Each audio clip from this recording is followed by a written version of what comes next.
ಈಜಲು ಕಪಿಲಾ ನದಿಗೆ ಇಳಿದಿದ್ದ 3 ಕಾರ್ಮಿಕರು ಸಾವನ್ನಪ್ಪಿದ್ದಾರೆ. ಫ್ಯಾಕ್ಟರಿಯಲ್ಲಿ ಕೆಲಸ ಮುಗಿಸಿ ಈಜಲು ತೆರಳಿದ್ದಂಥ 3 ಯುವಕರು ಈಗ ಕೊನೆಯುಸಿರೆಳೆದಿದ್ದಾರೆ.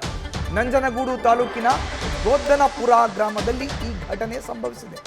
25 ವರ್ಷದ ಮಿಲನ್, 19 ವರ್ಷದ ಮೋಹನ್ ಮತ್ತು 19 ವರ್ಷದ ತರುಣ್ ಮೃತಪಟ್ಟ ಯುವಕರು. ಬಿಹಾರ ಮೂಲದವರಾಗಿರೋ ಈ 3 ಕಾರ್ಮಿಕರಾಗಿ ಕೆಲಸವನ್ನು ಮಾಡ್ತಾ ಇದ್ರು. ಓರ್ವನ ಶವ ಈಗ ಪತ್ತೆಯಾಗಿದೆ. ಮತ್ತೋರ್ವನ ಮೃತದೇಹಕ್ಕಾಗಿ ಹುಡುಕಾಟವನ್ನು ಆರಂಭಿಸಲಾಗಿದೆ. ಅಗ್ನಿಶಾಮಕ ಸಿಬ್ಬಂದಿಯಿಂದ ಮೃತದೇಹದ ಹುಡುಕಾಟಕ್ಕೆ ಕಾರ್ಯಾಚರಣೆಯನ್ನು ಕೂಡ ಮಾಡಲಾಗ್ತಾ ಇದೆ.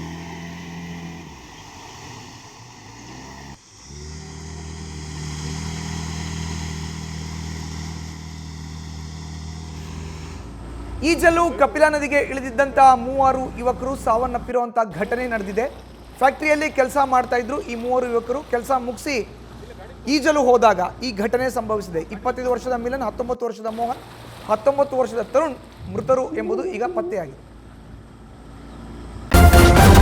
ನ್ಯೂಸ್ ಫಸ್ಟ್ ನಿರ್ಭೀತಿಯಿಂದ ನಿಮ್ಮ ಪರವಾಗಿ.